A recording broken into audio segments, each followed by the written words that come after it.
W2C. Estamos aqui para mais um Opencast. Eu sou a Angélica Taide, presidente executiva da W2C Association, head de marketing do grupo do W2C, e estou aqui com presenças incríveis ao meu lado para a gente bater um papo com vocês. João Sansoni, fundador e presidente do W2C, vai falar aí sobre as nossas operações do grupo, e Luciano Lara, promotor de justiça, atirador, criador do Beabá do Tiro, o canal que ensina e educa todos sobre o nosso segmento. Sejam bem-vindos. Boa, obrigado, Angélica. Obrigado, é um prazer estar aqui.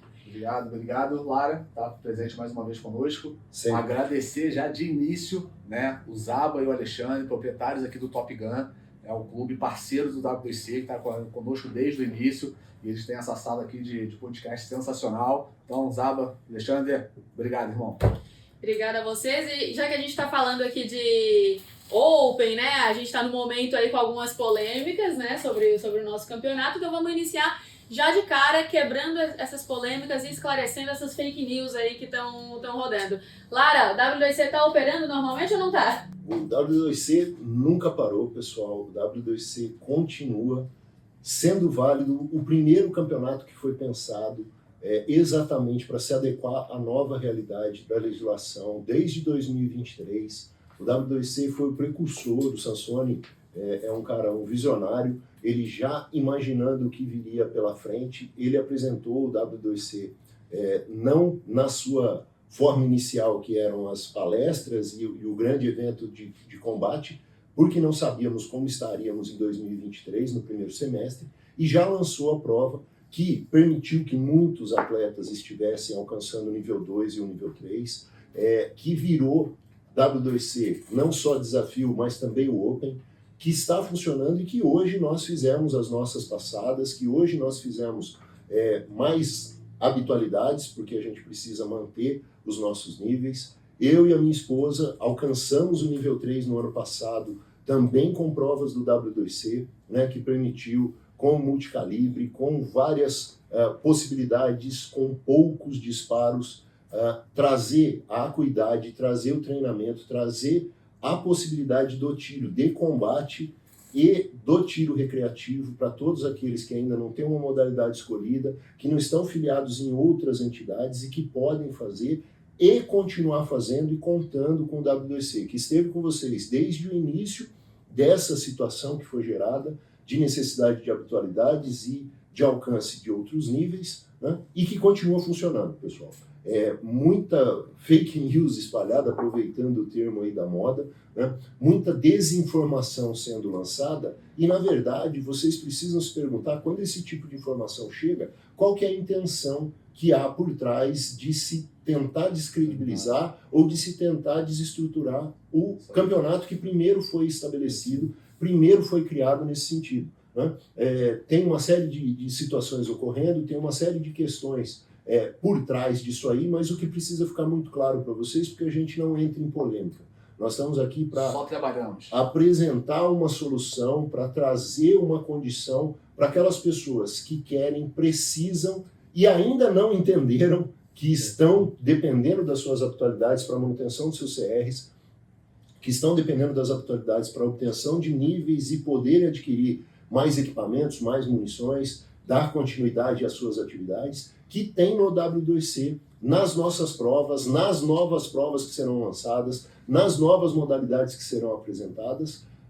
Nunca paramos e estaremos continuando junto com vocês. Amanhã ou depois, a gente conseguindo derrubar os níveis, amanhã ou depois, a gente conseguindo derrubar as habitualidades, o W2C vai continuar. Porque a gente está aqui... Já está desde antes, né, disso, né? Nós estamos... Na verdade, quero até fazer uma retificação, porque o W2C, o desafio, ele surgiu bem antes dessa questão de habitualidade. Ele surgiu, na verdade, quando se teve a virada, né, daquele dia 1º de janeiro, e a gente, com o setor todo paralisado, nós iniciamos e desenvolvendo esse projeto para poder realmente movimentar o setor. E dentro desse projeto que a gente desenvolveu, foi o desafio, não foi o Open, foi o desafio, nós conseguimos realizar o maior evento de tiro do mundo, com 84 mil atletas inscritos participando, 1.300 clubes de forma simultânea acontecendo. Foram quantos? 5 milhões e meio ou 4 milhões? Mais de 4 milhões. Mais de 4 milhões de premiação distribuído e um estudo movimentado no setor. Em 15 dias, a gente tem um estudo que a gente movimentou 15 milhões de reais para os clubes de tiro durante a competição do desafio. E depois a questão de nível, né? Todo mundo já sabia que isso já estava sendo desenvolvido, mas o objetivo inicial do WSO Desafio foi realmente dar um ânimo e um gás no nosso setor. Nós estávamos aqui, na sede do Top Gun, nós fizemos o lançamento, nós fizemos uma das maiores lives do setor, né, para lançamento da atividade. Foi bem ousada aquela live, 12 horas de duração sem intervalos. E mais, tudo isso sendo preparado já numa expectativa de restrição, numa expectativa do novo decreto que veio só em julho, né? E nós estávamos aqui para apoiar, para movimentar o setor, para garantir e chamar os atiradores para essa nova realidade. E nesse momento que nós temos o decreto 12.345, que faz a alteração do 11.615, nós tivemos a certeza da continuidade das atividades, da manutenção do funcionamento dos clubes, de alteração da contagem dessas atualidades, e o W2C continua. Nossas provas continuam válidas, nossas provas continuam aí disponíveis para todos os que têm interesse, que não têm outras modalidades, e mesmo os que têm outras modalidades. Eu sou atirador de PSC, é o esporte que eu desempenho, né? E eu estou sempre no W2C, não só por ser porta-voz, mas por gostar da atividade e por me preparar com as provas que existem e com as que estão sendo lançadas para tudo que a gente precisa, né? Você está se preparando para a prova do porte de armas com alvo 4 cores, você está se preparando para a precisão, você está se preparando para disparos com maior velocidade. Então, assim, as provas, na forma com que estão estabelecidas, e as novas provas, elas vão te garantir sempre a possibilidade de estar treinando, de estar medindo os seus rendimentos e estar comprovando os requisitos para a legislação atual. Então, seguimos, bobagem que está sendo dita, maldade que está sendo feita. Agora, assim, vocês fizeram a prova hoje, né? Acabaram de fazer aqui embaixo. Acabamos de fazer. Pergunta, quem fez a melhor pontuação? Eu acho que fui eu, hein? O que vocês acham aí? Eu acho que foi a presidente, né? Até porque ela atira muito bem, ela está se preparando, ela está treinando bastante, né? E o importante é isso. Fazendo todo mês minha habitualidade no Open. O importante é a gente fazer o desafio entre os amigos, fazer o desafio e se medir, né? Você pode medir o seu rendimento nas provas dos meses anteriores, ver o quanto você está melhorando, ver o quanto você está se desenvolvendo e efetivamente a oportunidade de você fazer um tiro de não a sua preocupação maior de resultado como outras modalidades, de alta performance, né? E você ter a condição de fazer o tiro recreativo, o tiro lúdico que nós gostaríamos que estivesse liberado e hoje somente, infelizmente, para quem tem CR, mas que permite para as pessoas que têm o CR para poderem fazer essa atividade de forma menos pesada, de forma menos estressante, de forma a te trazer efetivamente para o tiro esportivo. É uma competição como outra qualquer, é medida de resultado, é tempo valendo, e sempre que solta o timer tem toda aquela descarga de adrenalina, tem aquele estresse. E a gente já viu. Você se mantém praticando também, você se mantém na sua habilidade com a arma de fogo, né? E assim, aqui a gente tem essa situação, né? A gente tem o Lara, que é um atleta do tiro, né, de alta performance, e eu, que sou um atleta de tiro recreativo, né? Eu tenho meu CR, claro, mas não sou um atleta de alta performance. E ambos fazemos a competição do W2C todo mês para garantir nossa habitualidade e estimular também, né, essas nossas habilidades com o tiro. Com o tempo, com a precisão, com o alvo 4 cores, que é o alvo utilizado pela PF, né? Então, assim, sobre a suposta extinção do W2C, é fake news, tá? Então vocês estamos mais fortes do que nunca, passamos por uma reestruturação interna. Isso realmente a gente está desenvolvendo para poder melhorar a nossa parte administrativa, a nossa parte de acuracidade de suporte para o atirador, para os atletas, para os clubes. Então, nós estamos nesse momento de reagrupamento para a gente voltar realmente mais forte, as competições não pararem em nenhum momento, elas continuam, tá? Então você pode, aí, se você é clube, pode voltar a realizar as provas do W2C, mas grandes novidades estão por vir esse ano.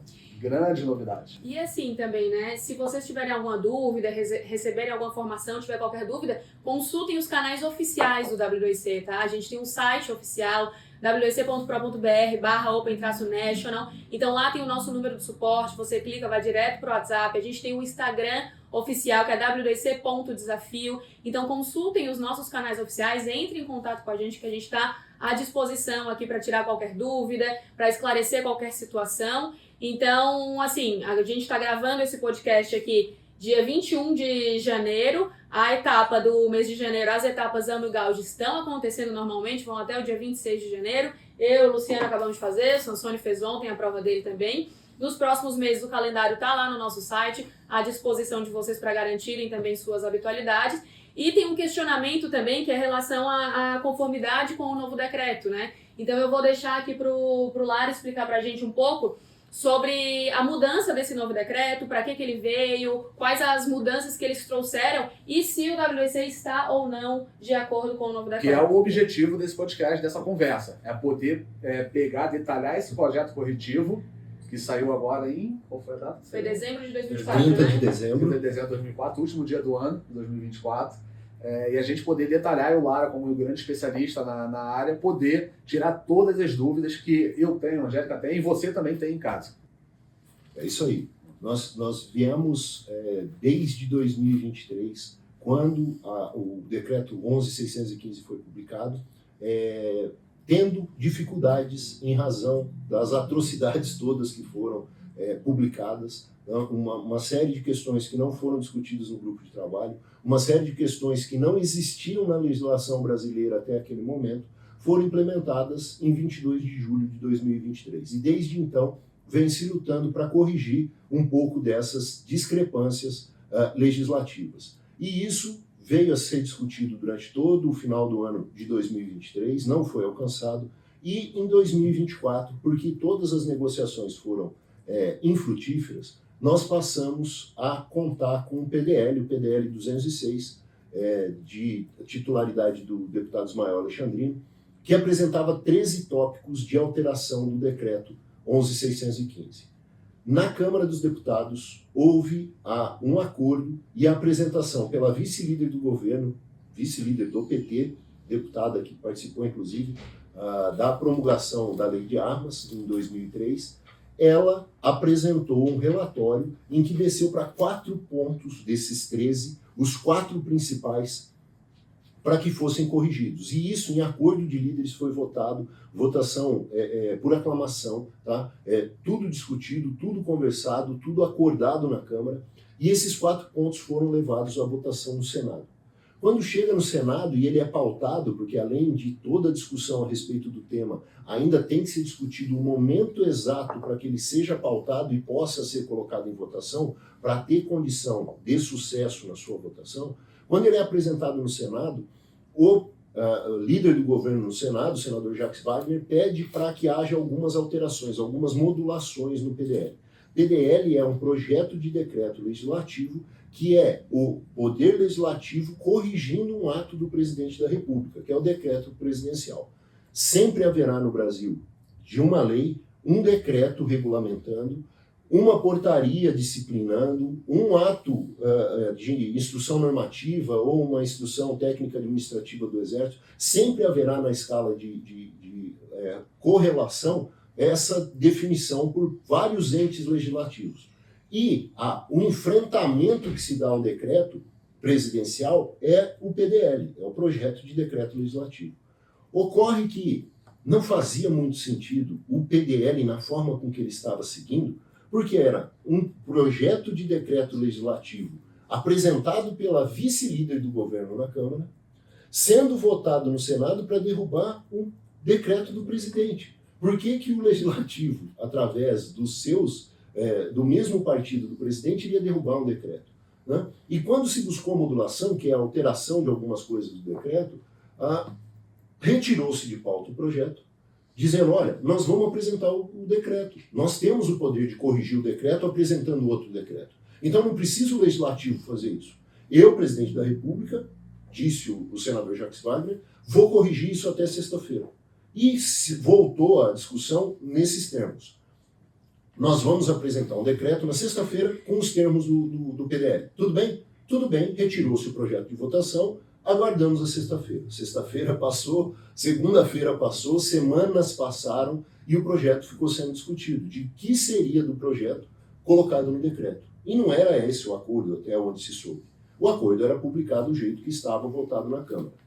Não foi apresentado. Chega dia 30 de dezembro, nós temos a apresentação. Os 4 pontos foram mantidos.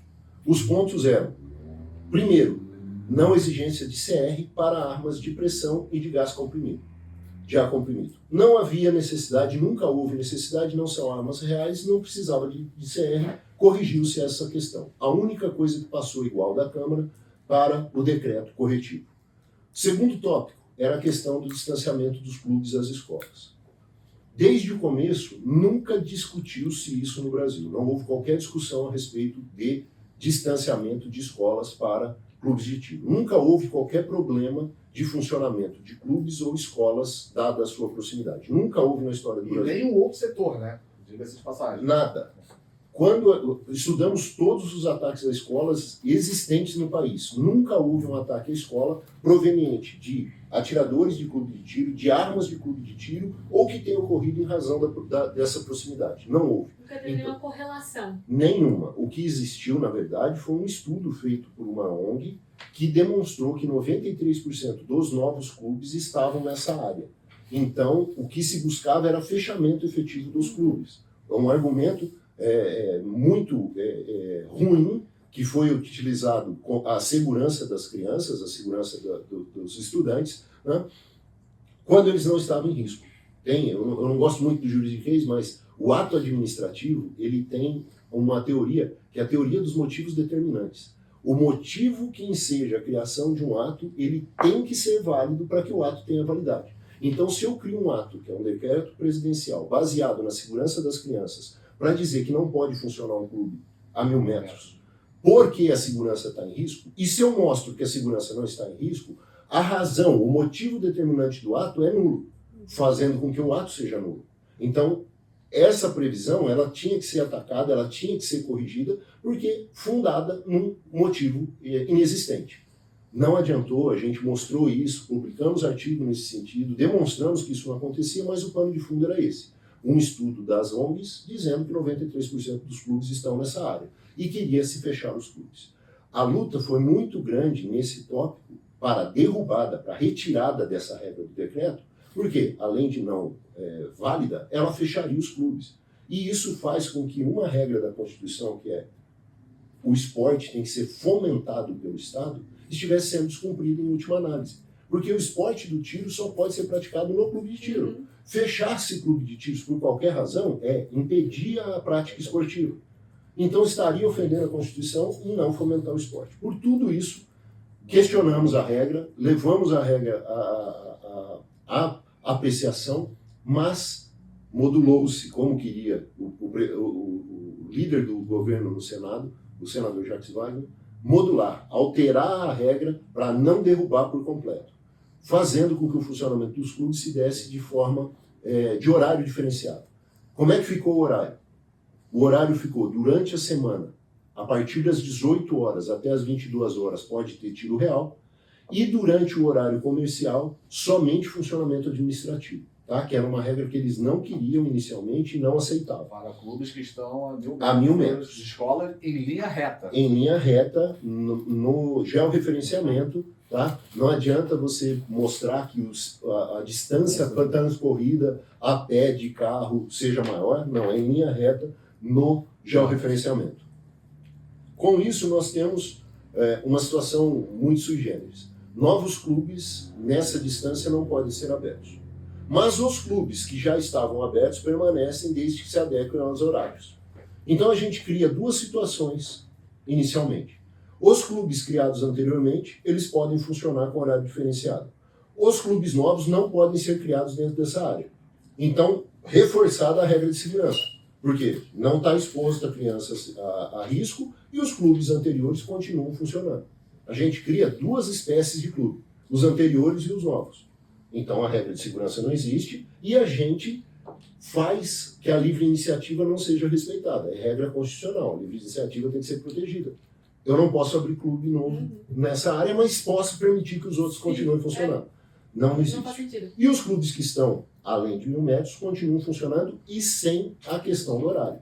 Tá? Podem funcionar no horário regular. E uma dúvida que a gente recebeu é se essas escolas são só escolas de ensino comum, ensino fundamental, ensino médio, público ou qualquer privado tipo de ensino. Esse é uma das maiores discussões que nós tivemos. Queríamos que colocasse escola de primeiro grau, né, ou escola fundamental, né, que tivesse as crianças, porque pode ser uma faculdade e não tem crianças.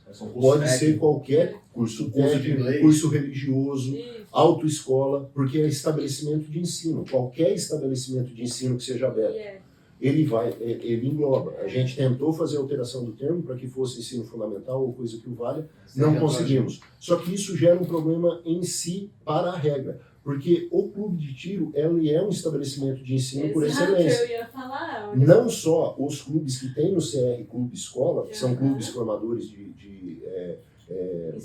instrutores ou mesmo formadores de seguranças, né, de vigilantes, que tem no CR a sua clube escola, né, mas também qualquer clube, porque ensina modalidade, ensina acuidade, ensina segurança, ensina manuseio. Então, é uma norma que a gente fala autofágica, ela se consome a si mesma. Né? Ela proíbe o funcionamento do clube se for levado ao pé da letra. Então, a expressão é ruim, a regra é ruim, mas a gente conseguiu fazer com que houvesse essa possibilidade. Hoje, enquanto estamos gravando, era a data limite. Dia 21 era o último dia de funcionamento dos clubes, não houvesse essa mudança da regra. Então, o decreto corretivo permitiu que, a partir de amanhã, todos os clubes continuem funcionando, todos os clubes que tinham CR válidos continuam funcionando, os que estão dentro da regra de 1.000 metros com a mudança do horário, os que estão além dos 1.000 metros funcionando regularmente, normalmente no horário definido, não podendo mais haver clubes 24 horas, né? E os novos clubes só podem ser pedidos se respeitar a regra de 1.000 metros. Tá? Então não há impedimento de abertura de novos clubes, não há fechamento de nenhum clube que estava funcionando, que era a nossa maior preocupação, né? E os clubes que estão adequados a essa distância continuam funcionando normalmente. Houve um aumento. Um dos corretivos. Né? Um dos corretivos era o segundo tópico, né? E ele não veio como pretendia o PDL. O PDL era para retirar essa regra. Ela foi mantida, a de 1.000 metros, mitigada, né, com essa modulação a respeito do horário. E além do horário, eles criaram uma série de medidas para a segurança de funcionamento do acervo, para a segurança de funcionamento do clube e de entrada e registro, de presença e frequência dos sócios. Tá? Regras que muitos clubes já adotavam, biometria, leitura facial e registro desses dados todos digitais. Tá? Para ter uma auditabilidade, para ter um registro mais acurado. Mas nada é impossível de ser feito. Regra de 90 dias para que isso, até final de março, os clubes têm que estar adequados, né, e comprovar essa determinação. Curiosamente, e aqui um parênteses, curiosamente a fiscalização passa a ser feita a partir de 90 dias, né, por órgãos que não trabalham à noite. A Polícia Federal trabalha só no horário comercial, né, e o Exército para de funcionar a fiscalização também às 17 horas. Como é que eles vão funcionar o horário às 18 horas? A gente ainda não sabe, e tudo que foi feito no decreto corretivo, no 12345, precisa ser regulamentado. Então ainda vem uma portaria com o log, tá, que vai definir como isso vai ser feito, como que vai ser realizado. A portaria deve ser conjunta também com o Ministério da Justiça, com a Polícia Federal, né, que vai também deve passar em breve a fazer essa fiscalização. Né? Então a gente precisa ver ainda como isso vai ser regulamentado e demanda mais alguma modificação. Outro tópico que estava sendo colocado, e aí a gente fala bem rapidamente, porque não afeta completamente, é a questão da coleção. Tá? Foi feita inicialmente, o decreto 11.615 previu somente a coleção para fins de preservação de valor histórico. Essa coleção é uma coleção muito pouco utilizada, são muito poucas as pessoas que têm condição e capacidade de fazer a coleção para preservação de valor histórico. Tá? São armas utilizadas em guerra, são armas utilizadas ou assemelhadas às utilizadas em guerra, armas brazonadas, armas pesadas, né, armamento de grosso calibre, que normalmente não estão em circulação, são muito caras e de difícil obtenção. Só que essas armas, além de toda essa dificuldade, ainda estavam submetidas a uma análise do IFAM por um órgão que não foi consultado, não participou do grupo de trabalho e que teve retirado do seu funcionamento o grupo de armas do IFAM acabou de existir no dia 1º de janeiro de 2023. Então a gente precisava de um órgão sem saber que ele tinha essa obrigação e sem ter condição de fornecer isso. Então acabou a coleção desde o decreto de 1º de janeiro de 2023. Acabou a coleção e não podíamos movimentar os nossos equipamentos, tá? Nem adquirir, nem movimentar o nosso acervo, passar alguma arma para a coleção. Porque o que a gente fazia anteriormente? Quando a gente tinha os slots preenchidos, seja da caça, seja do tiro esportivo, a gente mandava para a coleção para abrir slots e poder fazer aquisições. Isso acabou.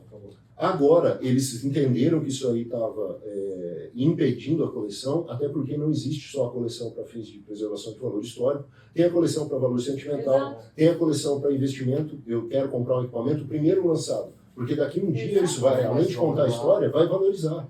Né? Eu vou colecionar, tem gente que coleciona boné, tem gente que coleciona caneca, tem gente que coleciona arma. Tá? Por quê? Porque eu gosto. Né? E essa coleção estava impedida. Agora nós vamos poder, do dia 1º de janeiro ao dia 31 de dezembro, foi dada uma janela, que ainda precisa ser regulamentada por essa portaria que será publicada, para que você faça a transferência. Tá? Aí a pergunta que vem sempre, Angélica, é assim, essa arma que vai para a coleção, ela pode voltar? Não tem previsão. Hoje o que nós estamos fazendo é garantindo o nosso acervo. Então você tira as armas que você tem, que você não quer fazer habitualidade. Você tira as armas que você tem que você não está utilizando. Você tira as armas que estão te impedindo de alcançar o nível. Tá? Eu estou fazendo habitualidades com o calibre 9x19, eu estou fazendo com .22LR e eu estou atirando muito pouco com uma .45 ACP. Então, essa arma, como o menor nível é o que te puxa, como essa arma está me mantendo no nível 1 e as outras todas eu tenho habitualidade para o nível 3, eu coloco esse calibre que eu não estou utilizando na coleção e eu vou ser nível 3 com os demais calibres que eu já estou utilizando. Então é uma forma da gente se adequar à legislação e garantir o acervo. Então ficou uma dica aí. Pense bem, pense nos próximos anos, como é que você imagina estar com o seu acervo antes de fazer qualquer tipo de movimentação.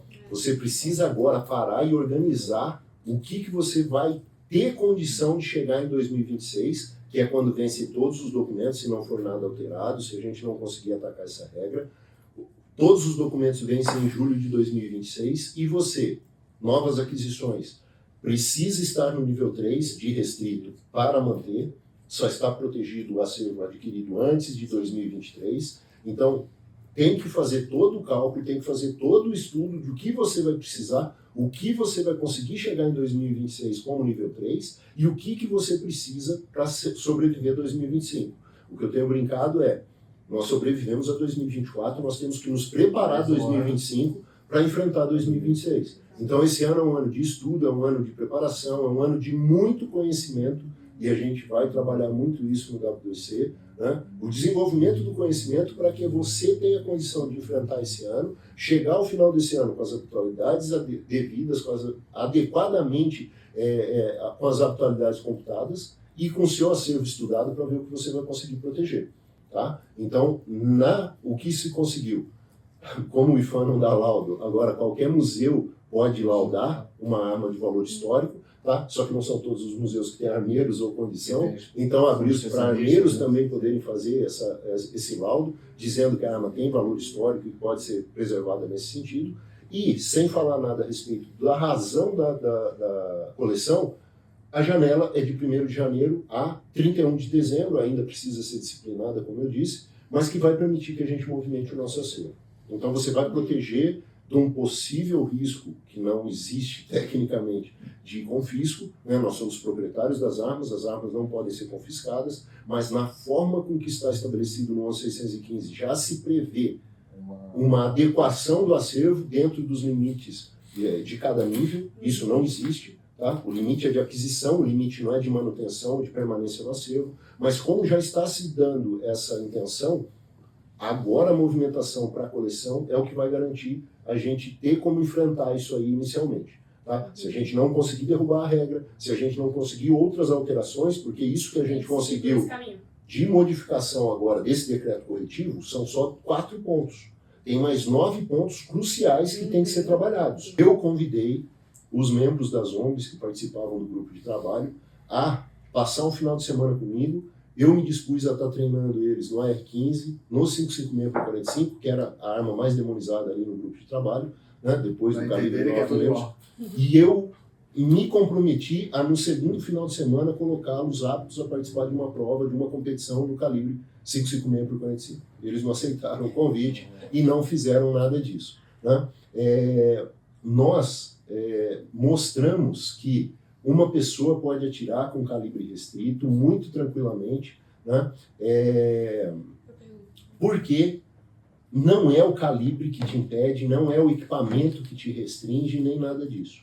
Mas o atleta de alto rendimento e o estar nível 3 garante que a pessoa possa atirar mais, ter mais equipamentos, né? E ter, como atleta de alto rendimento, uma mais fácil obtenção desse nível 3. Só que essa definição, pode falar. Não, é porque essa qualificação do atleta de alto rendimento, que veio dentro desse decreto, ele acabou dando uma brecha, que até a explicação que eu vou pedir que você preste muita atenção agora. Preste muita atenção para a gente poder entender o que o decreto fala sobre as federações, quem é que precisa estar associados às federações, confederações e ligas, porque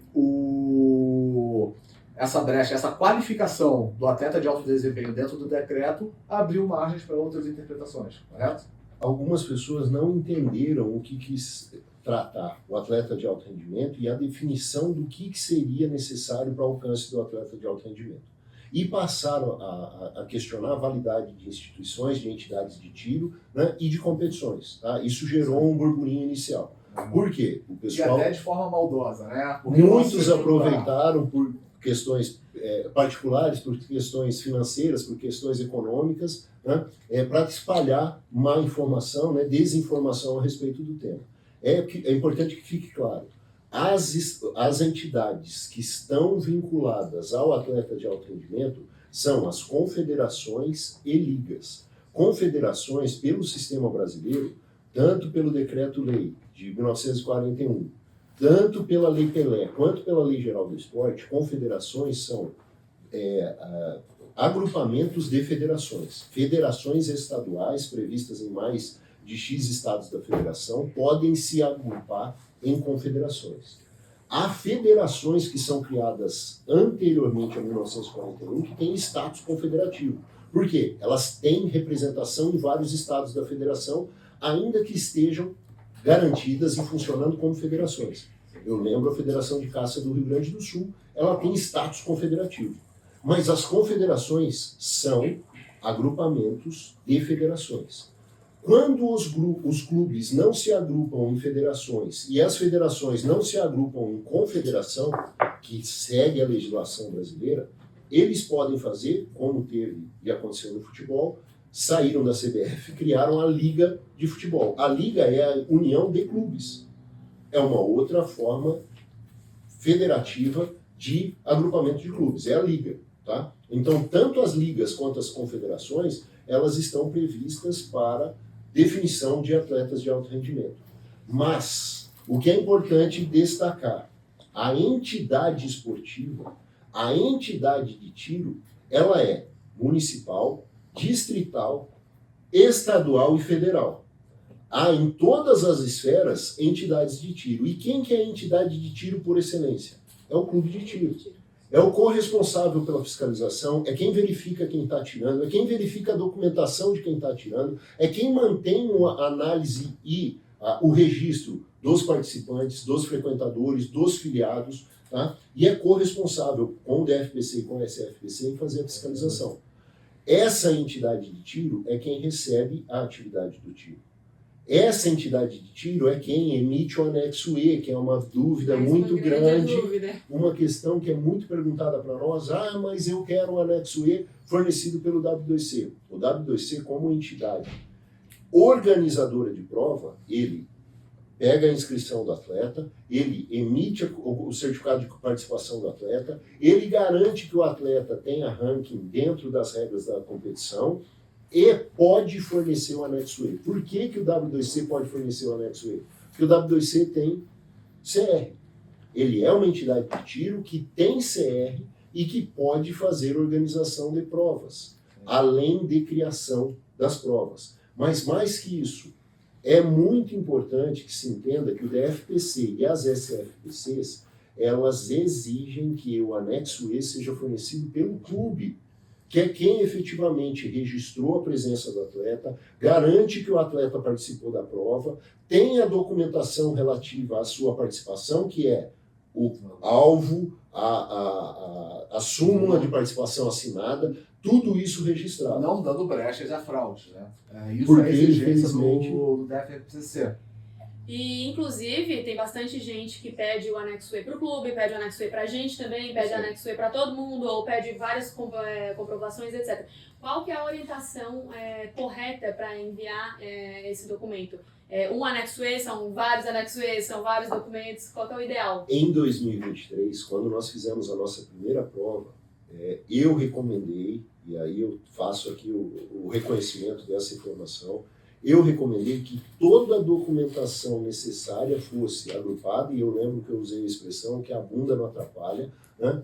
Tenham toda a documentação e se resguardem com relação à documentação para que o Exército não questione a participação.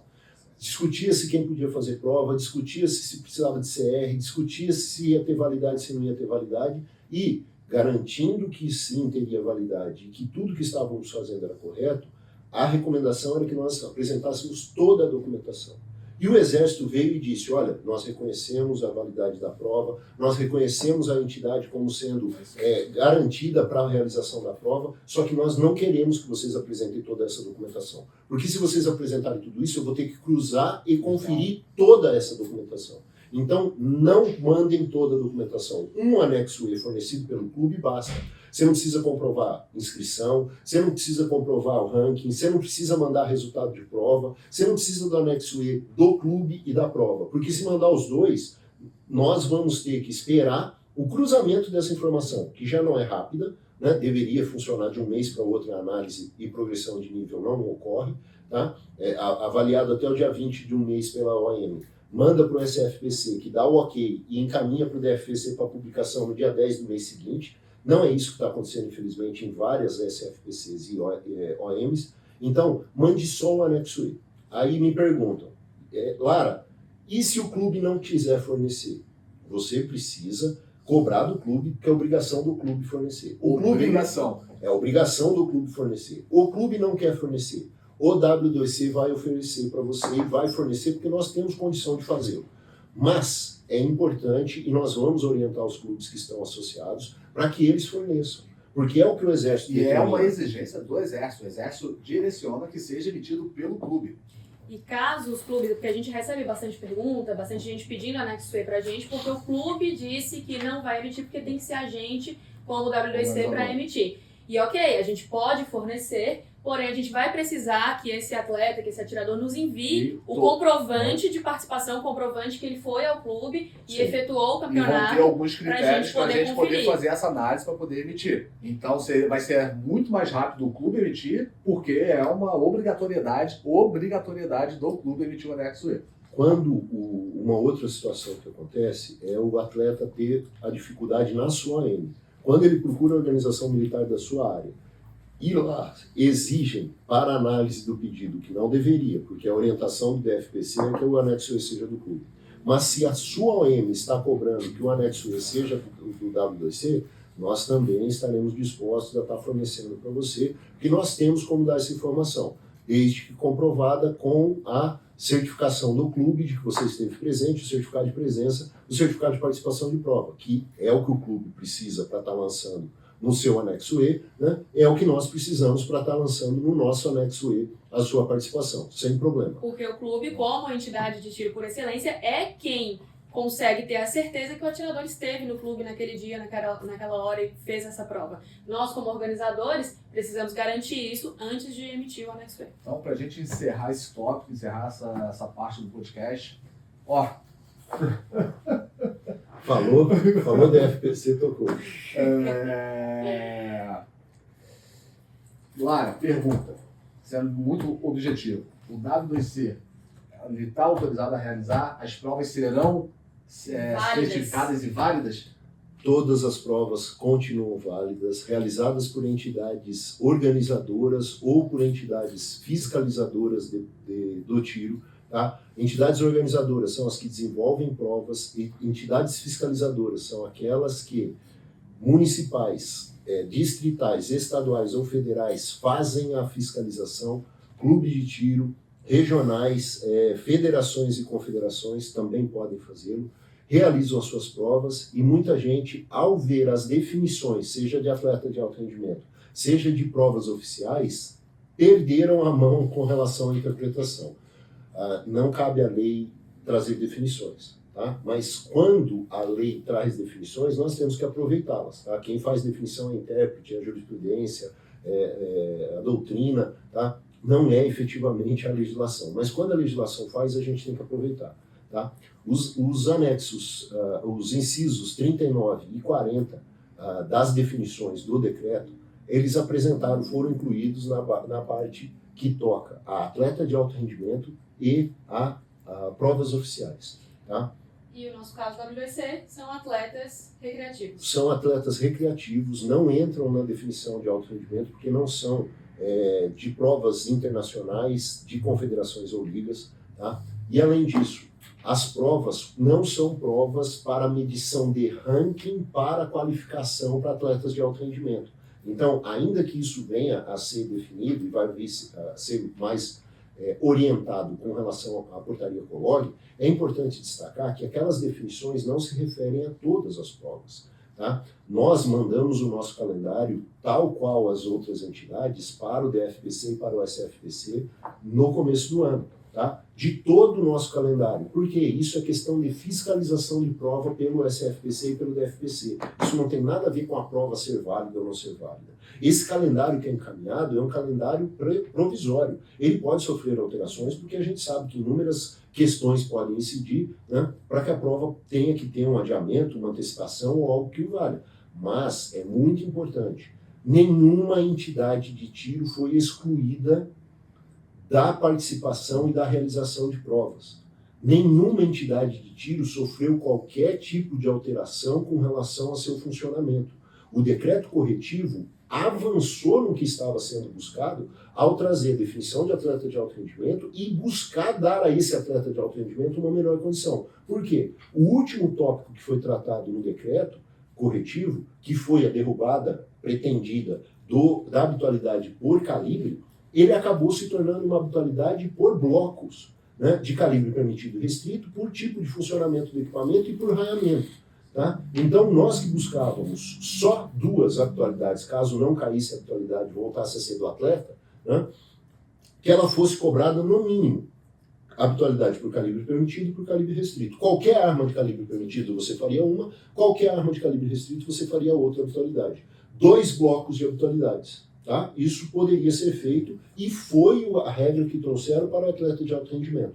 Tá? Para os demais atletas, e lembrando que a habitualidade é só do atirador desportivo, não é da coleção e muito menos da caça, o atirador desportivo agora tem que fazer habitualidade, arma curta, permitida e restrita, arma longa, permitida e restrita. 4 blocos de habitualidades. Mais a habitualidade de arma longa, alma lisa, de repetição, 1 tiro, 1 cano, 2 canos ou a pump, e a arma longa de alma lisa semiautomática, que é restrita, né? Outra habitualidade. Tá? Lara, mas a arma curta, a arma longa de alma lisa, de repetição ou semiauto, não é uma arma longa permitida? Podia ter englobado? Podia, só que o pessoal lá não sabe nem o que é arma longa, nem o que é arma curta. Tá? Agora imagina, a gente num cenário de 1 milhão de atiradores registrados no Exército, imagina somente as federações e ligas e confederações pudessem realizar as provas para certificar, para dar a habitualidade de todos os atletas. Não teria capacidade. Não teria capacidade, não teria condição. Hoje não tem nem como se fazer as provas, em especial porque os clubes não podem funcionar durante a semana, né, nos horários regulares. Inviável. Então, eu acho que a solução para todos esses atletas que estão nesse cenário de atiradores esportivos, recreativos, na verdade, é as provas online.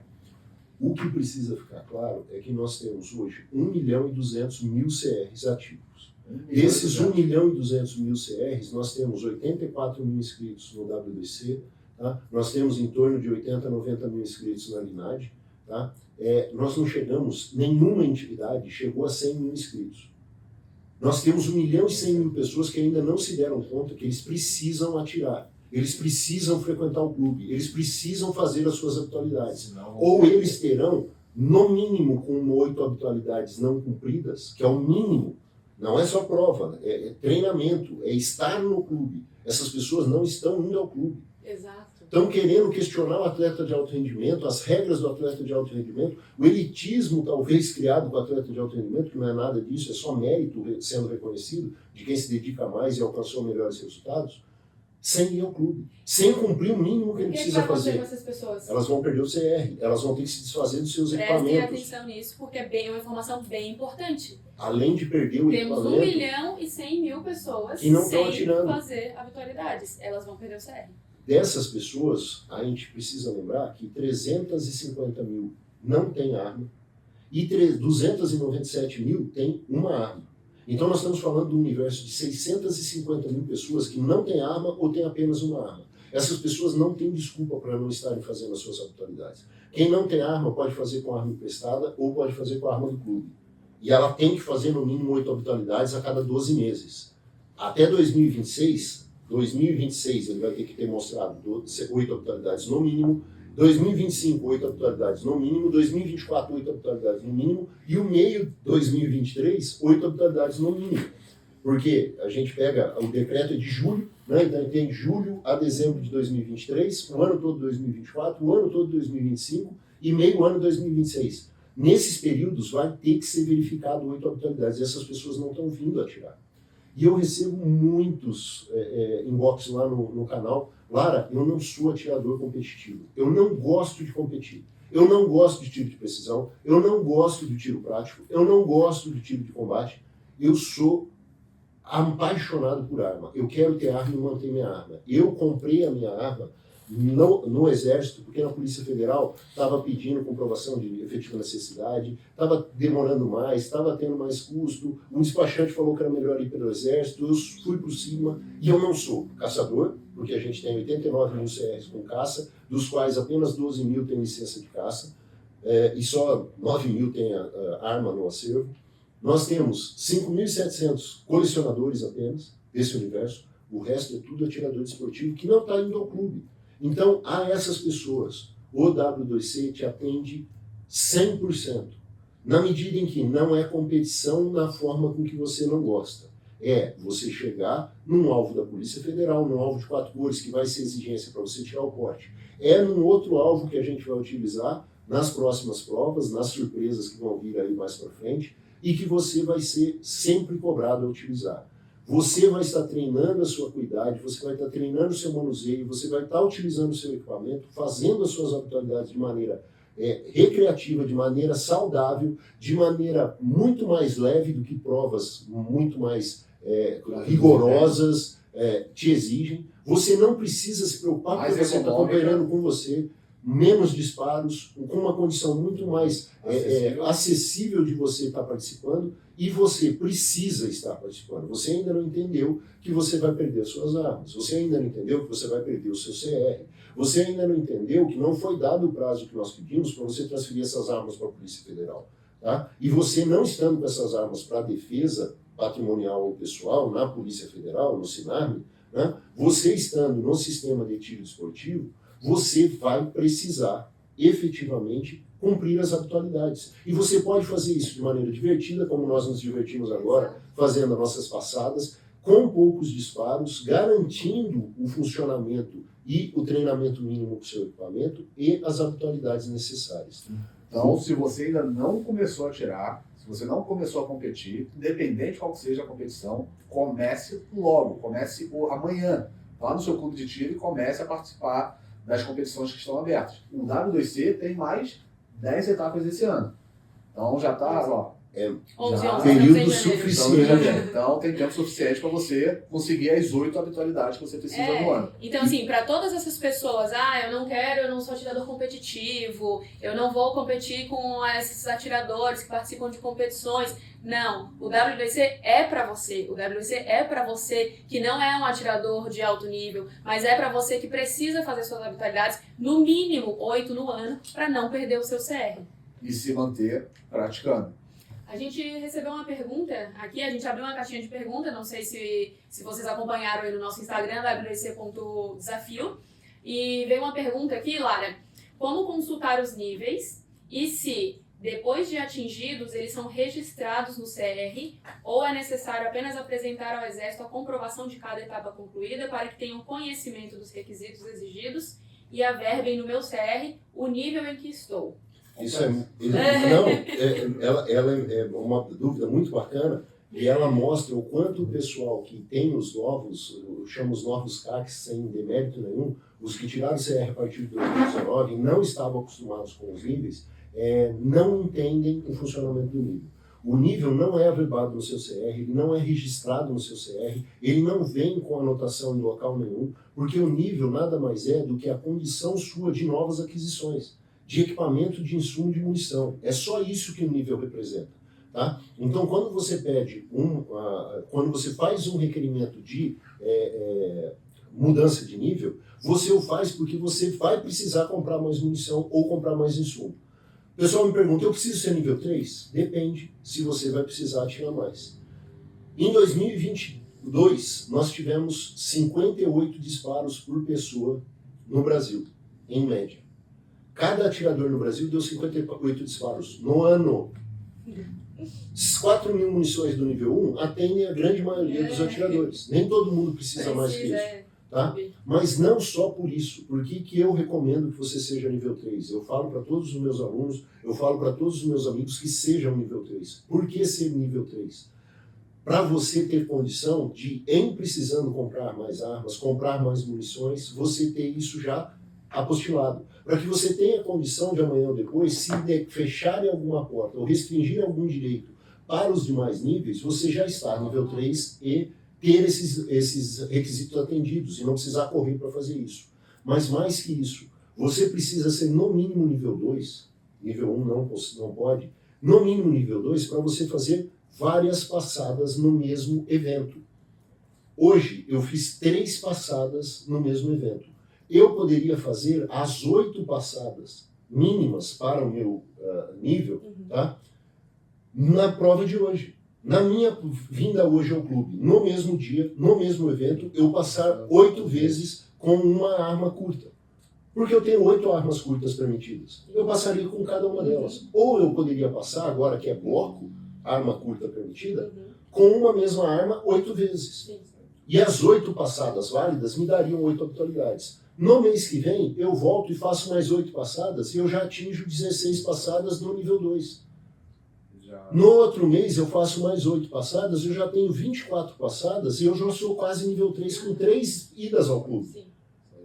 Mais um mês eu termino minhas habitualidades muito tranquilamente. E eu só posso fazer isso para o nível 2 ou nível 3. Para o nível 1, tem que ser uma passada, uma habitualidade por evento. Então, cada ida ao clube conta uma habitualidade no máximo, uma competição ou um treinamento.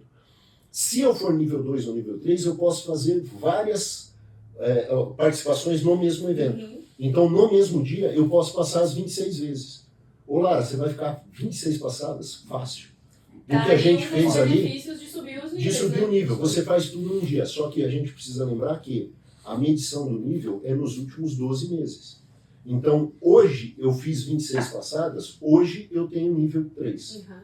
Mês que vem, eu não faço as passadas, a partir de fevereiro eu não tenho os níveis, as condições. Se eu não fizer mais nada durante o ano, eu vou chegar em janeiro do outro ano com 26 passadas. Fevereiro, eu zerei. Então é melhor que você dilua isso durante o ano para você estar sempre com a condição. Mas, com o registro do nível, que você pede o apostilamento, né, de a sua condição de nível 2 ou 3, porque você está pedindo munição, você não precisa necessariamente falar, olha, eu estou vindo aqui pedindo para registrar meu nível. Você pode pedir, olha, eu quero 20.000 munições. E para ter 20 mil munições, eu estou comprovando que eu sou nível 3. Está aqui as minhas habitualidades. Porque você está pedindo a aquisição. E eles vão falar, você só pode adquirir se você for nível 3. Então, reconheça meu nível 3 e me coloque aqui como nível 3. Você, ao fazer esse pedido, não vai ficar registrado para você uma carteirinha de nível 3. É no sistema, no Sicoven que está liberado. 20 mil munições, insumo para 20 mil munições, né? Insumo se você tiver a máquina de recarga, por óbvio, e a aquisição de 12 armas por nível 3. Tá? Então, se você pedir a 5ª arma, sendo nível 1, eles vão falar, não, seu nível não permite. Então, eu vou pedir a 5ª arma, eu já tenho que apresentar a habitualidade como nível 2. Eu vou pedir a 12ª arma, a 9ª arma, por exemplo, né? Eu já não posso ser nível 2. Olha, eu estou pedindo a 9ª arma e eu tenho habitualidades nos últimos 12 meses que me mostram nível 3. Ali é reconhecido. Onde eu consulto? Você consulta no Sicoven, se alguém de loja te olhar. Tá? Ou você consulta na aquisição. Aí vamos explicar para o pessoal. Entra no Sigicorp, faz um pedido como se fosse um pedido de nova aquisição de arma. Tá? No começo do preenchimento ele vai te mostrar a condição que você está. Mas acho que o grande problema, a grande crise dentro desse cenário todo, não é o cara que está querendo adquirir as 12 armas, mas sim esse atirador que está lá com a sua única arma que ainda não começou a praticar, não começou a fazer as habitualidades. Então, que é a grande mação, praticamente 90% do que a gente tem de registro de atiradores no Exército. Então, começa, senão você não vai renovar seu CR. Aproveitem, a prova é de fácil entendimento, a prova é muito exigente. Hoje vocês viram, minha primeira passada, eu não fui tão bem, né? Registrei o lançamento, é importante que você registre para você estar acostumado em prova, né? Você desceu para fazer a prova, é diferente de você descer para fazer um treino. Então você treina o quanto você quiser. Que foi inclusive as dicas que o Luciano me deu hoje, que a gente atirou juntos, ele me deu várias dicas. Angélica, você está fazendo coisa que você tem que fazer no treino, não é na hora da prova. Aqui não vai adiantar. Então você desça para fazer a prova e se a sua passada não foi legal, não foi tão boa, você lança aquele resultado, pague outra passada e faça outra passada. Melhore ali em prova. E vai lá e fica no ranqueamento para poder ganhar a premiação. Então, e cada participação sua conta mais, dá mais chance, dá mais condição de você melhorar no ranking, de você se aprimorar, se medindo em prova. Porque treino é treino, prova é prova. Né? Exato. Quem treina em prova não pode reclamar do resultado alcançado. Né? Eu não fui bem. Quanto você treinou? Nada. Então você foi ótimo. Né? Não tinha como ser melhor que aquilo.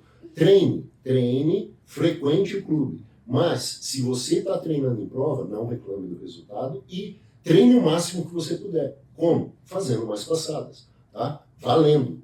É o timer que vai te cobrar, é o timer que vai te dar a adrenalina de estar participando da prova. E você vai poder se medir sob estresse. O que é a medição do tiro que nós realizamos com tempo e com medição de acerto?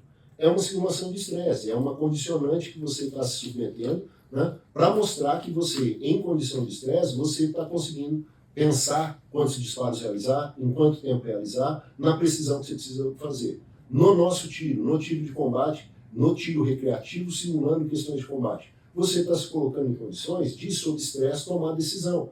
Né? Tomar decisão que você vai ter que ter se alguém entrar na sua casa, tomar decisão que você vai ter quando você estiver enfrentando perigo, que vai exigir de você muito mais estresse que esse, mas que vai estar te permitindo ver como é que você está agindo. Tá? Na próxima passada, você vai melhor. No mês que vem, na próxima etapa, você já vai melhor. Tá? Se você estiver treinando, você vai ter como medir quanto você está evoluindo. Mas venham para o clube. Tá? Façam a prova que vocês quiserem e que tiver. Tá? não tenho W2C aqui no meu clube. Peça para o dono do clube, peça para o responsável do clube para incluir as nossas provas. Tá? Talvez ele não tenha tido acesso ainda a todas as condições, a todos os benefícios que ele tem de estar oferecendo para vocês. Tá? E eu recebo dos meus alunos, Lara, mas não tem W2C no meu clube. Primeira pergunta que eu faço, qual que é o seu clube para a gente encaminhar melhor. Estamos aguardando vocês todos para a nossa prova, clubes e atletas. Tá? E mais uma vez, obrigada Luciano Lara por participar aqui conosco, muito obrigada Sansone por estar aqui e por promover junto com a gente essa grande competição.